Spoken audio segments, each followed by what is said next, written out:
চীনাবাদামের এই তিনটা ভর্তা যদি গরম ভাতে থাকে আর কোনো কিছুর প্রয়োজনই হবে না। এতটা লোভনীয় 3 রকমের ভর্তা এক ভিডিওতে। আসসালামু আলাইকুম প্রিয় দর্শক, কুক উইথ আফরোজা ব্লগ চ্যানেলে আপনাদের সবাইকে স্বাগতম। আজকে এক ভিডিওতেই চীনাবাদামের 3 রকমের ভর্তা রেসিপি শেয়ার করেছি। আশা করছি ভালো লাগবে। আর এই রেসিপি আপনি ইউটিউবে বা কোথাও খুঁজে পাবেন না। এতটা মজাদার আর ইউনিক এই ভর্তাটা, যেটা একবার খেলে বারবারই খেতে চাইবেন। এতটা মজার এই ভর্তাটা। আর ভর্তা যে কত রকমের হয় সেটা কিন্তু আমার ভিডিও দেখলেই বুঝতে পারবেন। আমি চীনাবাদাম দিয়েই 3 রকমের ভর্তা তৈরি করেছি এই একই ভিডিওতে, তা আমি শেয়ার করেছি। আর যারা ভর্তা পছন্দ করেন, এরকম ভর্তা যদি থাকে আপনাদের আর কিচ্ছু লাগবে না। আর এতটা মজাদার এই ভর্তাটা। চীনাবাদামের ভর্তা অনেকেই অনেকভাবেই তৈরি করেন, কিন্তু আমি আজকে যেভাবে তৈরি করেছি এভাবে একবার হলেও ট্রাই করে দেখবেন কতটা লোভনীয়, কতটা মজার এই ভর্তাটা। আর এই ভর্তাটা করার জন্য এখানে আমি নিয়েছি চীনাবাদাম। এখানে প্রায় 100 থেকে 150 গ্রামের মতো চীনাবাদাম আছে। আর এইটুকু বাদাম দিয়েই আমি 3 রকমের ভর্তা তৈরি করব। আর এই ভর্তা করার জন্য প্রথমে আমি কিছু উপকরণ গুছিয়ে নিব। তার জন্য এখানে বেশ কয়েকটা পেঁয়াজ নিয়েছি। আর যেহেতু 3 রকমের ভর্তা করব, তাই এখানে আমি একটু বেশি করে পেঁয়াজ কুচি করে কেটে নিব। এখানে আমি কয়েকটা পেঁয়াজ কুচি কুচি করে কেটে নিব। আর কয়েকটা পেঁয়াজ কেটে নিব কিউব করে, একটু বড় সাইজের করে কেটে নিব। আর কিছু পেঁয়াজ চাকুর সাহায্যে আমি এখানে চপ করে নিব।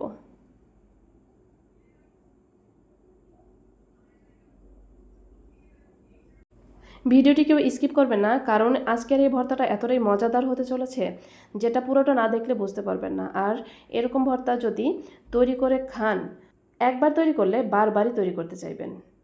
আর এই ভর্তা করার জন্য কিছু পেঁয়াজ, কাঁচামরিচ এবং ধনিয়া পাতা কুচি করে নিলাম। এখন লাগবে কিছু চিংড়ি মাছ।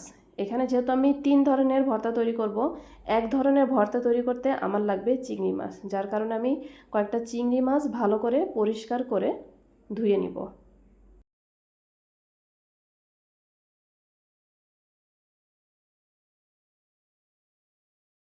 এখানে চিংড়ি মাছগুলো পরিষ্কার করে নেওয়া হয়ে গেছে। আমি উপরের যে খোসাটা সেটা কিন্তু আমি ফেলে দিয়েছি। এখন অফ ক্যামেরাতে চিংড়ি ভালো করে ধুয়ে নিব।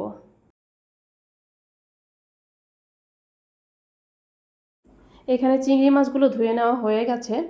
এখন সব উপকরণই মোটামুটি আমার গুছিয়ে নেওয়া হয়ে গেছে। এখানে পেঁয়াজ, কাঁচামরিচ, চিংড়ি মাছ এবং বাদাম, এছাড়াও ধনিয়া পাতা কুচি এবং আরও নিয়েছি কয়েকটা শুকনো মরিচ। সব কিছুই গুছিয়ে নিলাম। এখন চলে যাব চুলোয়। চুলোয় একটি প্যান বসিয়ে দিয়ে তাতে দিয়ে দিলাম বাদাম। বাদামগুলো লো মিডিয়াম আঁচে ভেজে নিব। যত সময় না বাদামগুলো ফেটে যাবে এবং সুন্দর একটা গ্রান হবে আর একটা শব্দ হবে, চটচট একটা শব্দ হবে, তখন বুঝে নেবেন বাদামগুলো ভালো করে ভেজে নেওয়া হয়ে গেছে। এখানে আমার কিন্তু বাদামগুলো ভেজে নেওয়া হয়ে গেছে, নামিয়ে নিয়েছি। এখন একই প্যানে আবারও দিয়ে দিলাম সরিষার তেল, আর তাতে দিয়ে দিলাম পেঁয়াজ কুচি। তেল কিছুটা গরম করে এখানে পেঁয়াজ কুচিগুলো দিয়ে দিলাম। নেড়ে চেড়ে পেঁয়াজগুলো ভেজে নিব। আজকের একই ভিডিওতে যেহেতু 3 রকমের বাদামের ভর্তা রেসিপি আমি আপনাদের সঙ্গে শেয়ার করেছি, তাই ভিডিওটি অনেকটাই বড় হয়েছে। তারপরও আমি ভিডিওটি দ্রুত করার চেষ্টা করেছি। এখানে পেঁয়াজগুলো কিন্তু ভেজে নেওয়া হয়ে গেছে। এখন পেঁয়াজগুলো আমি তুলে নিচ্ছি। এখানে তেল ছেঁকে পেঁয়াজগুলো আমি তুলে নিচ্ছি।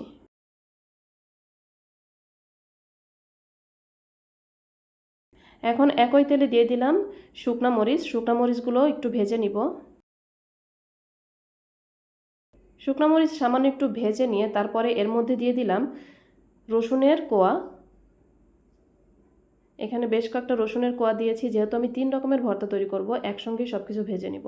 দিয়ে দিলাম কয়েকটা কাঁচামরিচ এবং কিউব করে কেটে রাখা পেঁয়াজ। এখন সব কিছু নেড়ে চেড়ে ভালো করে ভেজে নিব।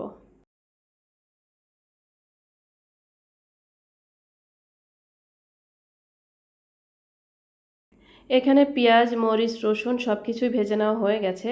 এগুলো আমি এখন একটা প্লেটে তুলে নিব।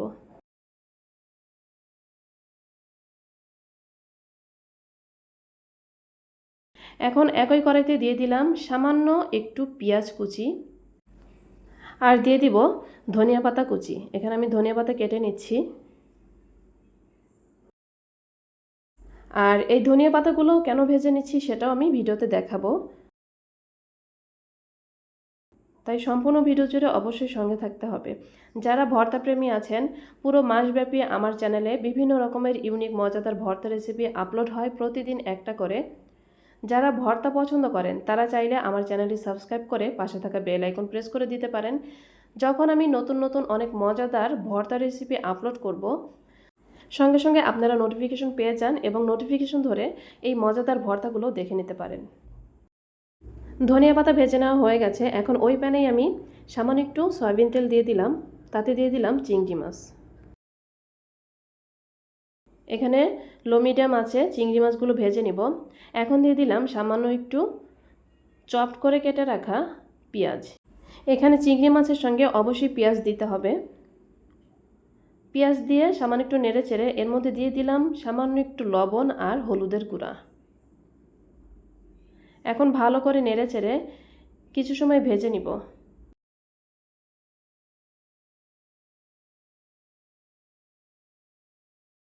প্রায় 1 মিনিটের মতো ভেজে নিয়ে এর মধ্যে দিয়ে দেব সামান্য একটু পানি। এখানে আমি 1 টেবিল চামচের একটু বেশি পানি দিয়েছি, খুব বেশি না। এই সময়টাতে অবশ্যই একটু পানি দিতে হবে। আর এই পানি দেওয়ার পরে এত সুন্দর একটা গ্রান বের হবে, এই গ্রানেই আপনি বুঝতে পারবেন ভর্তাটা কতটা টেস্টি হতে চলেছে। পানি কিন্তু আমি শুকিয়ে নিয়েছি। এখন আমার চিংড়ি ভাজা হয়ে গেছে। আর এইদিকে যে চীনাবাদামগুলো ভেজে রেখেছি, এখন এর যে উপরের আবরণটা, পাতলা আবরণগুলো আমি হাতের সাহায্যে পরিষ্কার করে নিব। আমি কিন্তু অফ ক্যামেরাতে ঝেড়ে পরিষ্কার করে নিয়েছি। এখন ভর্তাগুলো করার পালা। আর আজকের ভর্তাগুলো আমি শিলপাটাতে করব। আর যেহেতু 3 রকমের ভর্তা করব, তাই আমি 3টা ভাগের 1 ভাগ চীনাবাদাম নিয়েছি। এখন শিলপাটার সাহায্যে ভালো করে বেটে নিব। আর এই ভর্তাটা করতে একদমই মিহি করে বেটে নিতে হবে।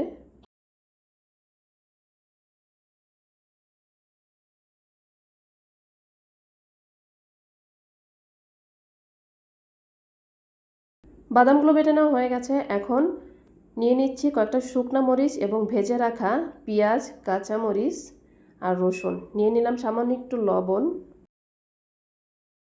এখন এগুলো বেটে নিব। প্রথমেই আমি মরিচগুলো বেটে নিব।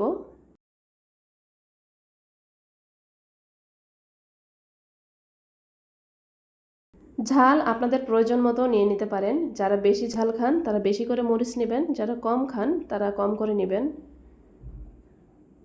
এখন রসুন এবং ভেজে রাখা পেঁয়াজ আধা বাটা করে কিন্তু বেটে নেব, একদম মিহি করব না। আর এই ভর্তাটার যে স্বাদ, যেটা না খেলে বুঝতে পারবেন না।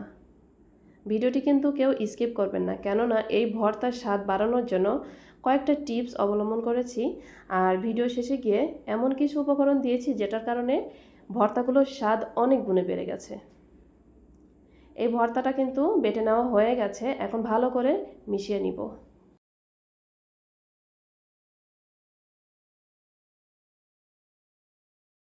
এই ভর্তার স্বাদ বাড়ানোর জন্য দিয়ে দিলাম সামান্য একটু সরিষার তেল। এখন ভালো করে মিশিয়ে ভর্তাটা তৈরি করে নিব। এই তো তৈরি হয়ে গেল আমার এক রকমের চীনাবাদামের ভর্তা। আর এই ভর্তাটা যে এতটা মজাদার, যেটা না খেলে কখনোই বুঝতে পারবেন না। এখন চলে যাব 2 নম্বর যে ভর্তাটা করব, সেই ভর্তা করার জন্য প্রথমেই নিয়ে নিলাম চীনাবাদাম। বাদামগুলো ভালো করে মিহি করে বেটে নিব।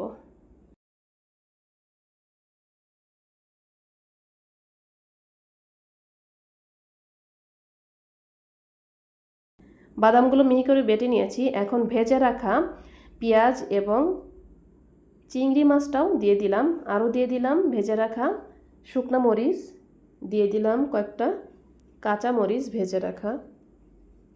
এখন দিয়ে দিব পেঁয়াজ এবং রসুন। প্রথমে মরিচগুলো বেটে নিব।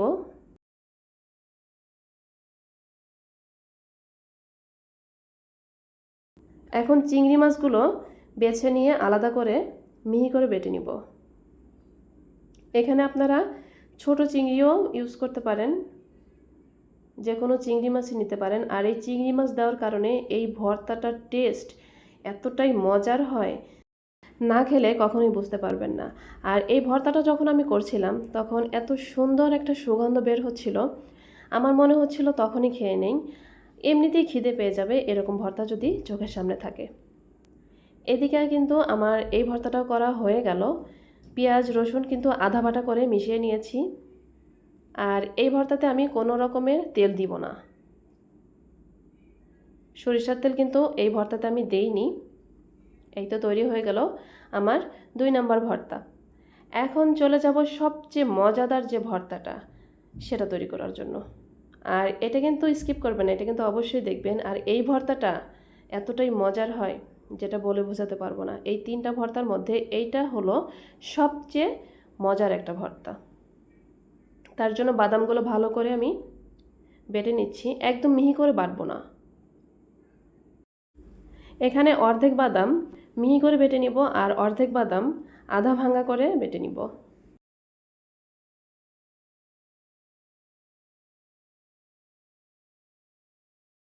বাদামগুলো বেটে নেওয়া হয়ে গেছে। এখন নিয়ে নিচ্ছি কাঁচা চপ করে কেটে রাখা পেঁয়াজ, কুচি করে কেটে রাখা কাঁচা মরিচ এবং ধনিয়া পাতা কুচি।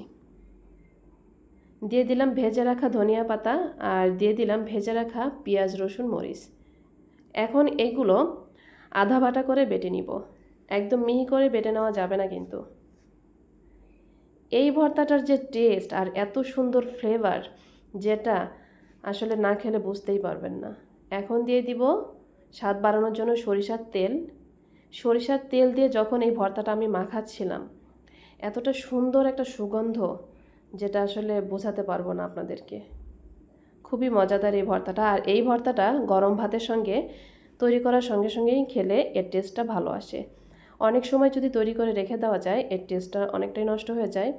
তাই যখন এই ভর্তাটা করবেন সঙ্গে সঙ্গেই গরম ভাতের সঙ্গে খাওয়ার চেষ্টা করবেন। এখন এই ভর্তার স্বাদ বাড়ানোর জন্য দিয়ে দিলাম সামান্য একটু লবণ আর দিয়ে দিব সামান্য একটু বিট লবণ। এই বিট লবণটা কিন্তু এই ভর্তাতে দেওয়ার চেষ্টা করবেন। আর এটা দেওয়ার কারণে এই ভর্তার টেস্ট অনেক অনেক গুণে বেড়ে যাবে। এই তো তৈরি হয়ে গেল আমার 3য় নাম্বার ভর্তা রেসিপি। আর চীনাবাদামের এই 3 রকমের ভর্তা আপনাদের কাছে কেমন লেগেছে অবশ্যই কিন্তু কমেন্টে জানাবেন। যারা ভর্তা পছন্দ করেন অবশ্যই কিন্তু কুক উইথ আফরোজা ব্লগ চ্যানেলের সঙ্গে থাকবেন। এই তো তৈরি হয়ে গেল আমার 3 রকমের চীনাবাদামের ভর্তা। এখনই কিন্তু ভিডিওটি শেষ নয়, এখন আমি এগুলো খেয়ে আপনাদেরকে জানাবো কেমন হয়েছে আর কোন ভর্তাটা সবচেয়ে বেশি মজার। খাবার টেবিলে যদি এরকম ভর্তা থাকে এমনিতেই খিদে পেয়ে যাবে। আর মাছ মাংস খাওয়ার কথা কিন্তু ভুলে যাবেন এরকম ভর্তা যদি খান। এতটা লোভনীয় আর মজাদার এই ভর্তাটা। এই তো তৈরি হয়ে গেছে আমার 3 রকমের ভর্তা। এখন আমি গরম ভাতের সঙ্গে খেয়ে দেখব কোন ভর্তাটা সবচেয়ে বেশি মজাদার। প্রথমেই আমি যে ভর্তাটা করেছিলাম সেটা টেস্ট করে দেখছি কেমন হয়েছে। আসলে এই 3টা ভর্তাই এতটাই মজার হয়েছে, কোনটা বেশি মজা হয়েছে কোনটা কম মজা হয়েছে বলা মুশকিল আমার জন্য। আমার কাছে 3টা ভর্তাই অনেক মজার লেগেছে। আপনারাও ট্রাই করে দেখবেন কেমন হয়েছে আর অবশ্যই কমেন্টে জানাবেন।